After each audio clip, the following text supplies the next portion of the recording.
Hi and welcome to the mix room. This is Dami. Today I want to show you how to get the big snare sound low end.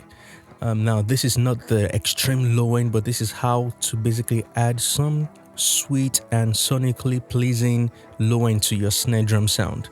All right, let's dive in. Let me solo this snare drum for you so you can hear that.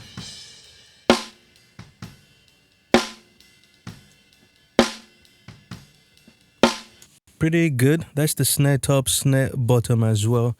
Needed a lot of work. So what I'm going to show is just EQing the snare drum sound to sound the way we want it to be.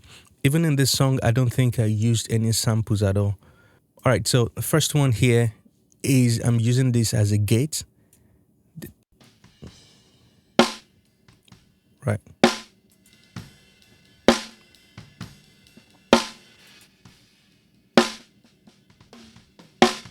Right, just a simple gate. And then using the API 560 here.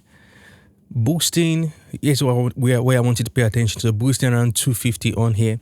Cutting some 125 as well. So the 200 area is usually the snare drum areas, 200, 250 where you want to boost. However, sometimes it depends on the snare sound. You might find around 250 things are not very clear in there. And I've gone as low as boosting maybe 120 to add some low end, and then I'll use like a high pass filter. But let's hear what this is doing. I'm also boosting some 8K here as well, in and out.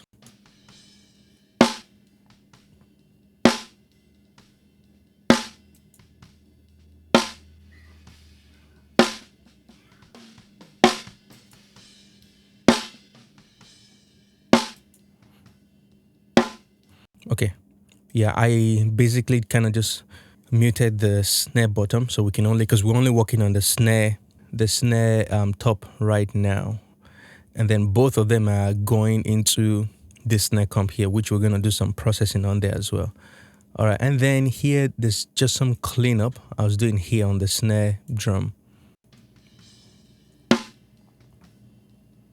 and I'll boost it so you can hear that nasty frequency right there. Yeah, that's really bad.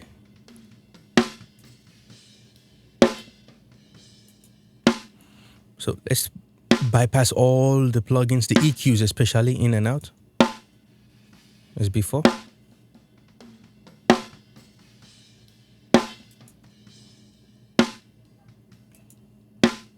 We're getting there, right, with the low end. All right, that's good. And now playing the snare bottom, right, and the snare top together. So getting that top nice snare ring. I love the snare bottom, really sounds good. All right, so now we're going to use the decapitator. I'm going to bring that in.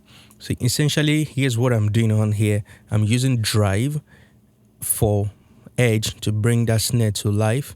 Using the neve because the neve will give me some low end boost in there. It's kind of just smooth all across compared to maybe the EMI, which is a little bit more aggressive and bitey, which is good as well. So I'm using the neve here, and I've also kind of used the tone shift here in Sound Toys. I don't know exactly what they're doing here, but the goal is when you push it up, it gets brighter. You push it down, it gets you get more low end. So right, so let's just actually hear what the saturation alone is doing, then I will adjust the tone shift.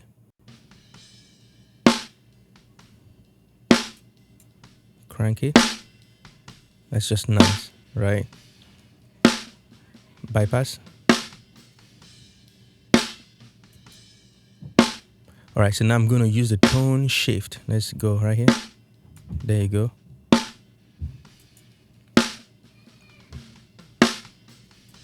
Get it.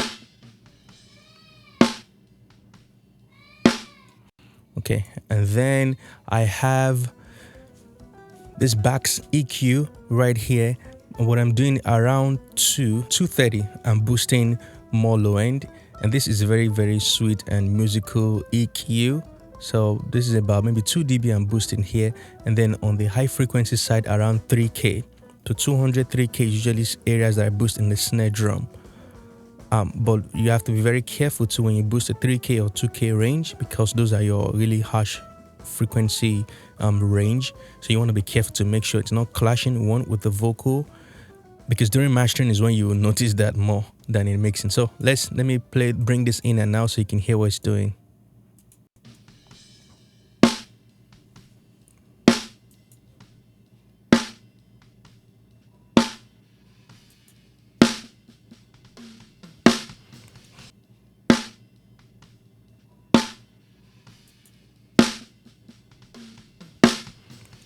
Yeah, there's just so much cleanup happening using this EQ. All I'm doing is boosting, but you're hearing clarity as well. So I'm not sure how the curve, the Baxendale curve is working on here, because it's a Baxendale style EQ and it's a shelf, by the way. So there's a lot it's doing. Now let's basically bypass all that I've done, just the EQ move that we've done, and hear the difference from what we started with and where we're at. Right. And bring it in.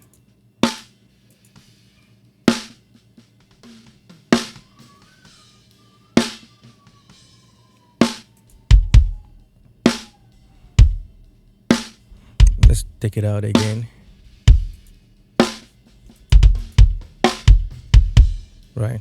The snare drum sounded good before, but now carefully we've been boosting like a lot of low mid, and it sounds natural, it sounds good. Not only we didn't just use EQ only, but used saturation as well with EQ, and using low shelf EQ boost, especially on here. So just wanted to share that tip with you. The key here is I love what the decapitator is doing. And I think there was a Dave Pensado video that I watched too that kind of used this on snare drum too. But you can just play around. The tone knob it's sweet money right here. I don't know what that is, but it's good. That's what I'm trying to say. All right. Hope this was helpful. Leave a comment in the description below, and please don't forget to like and subscribe for more content like this.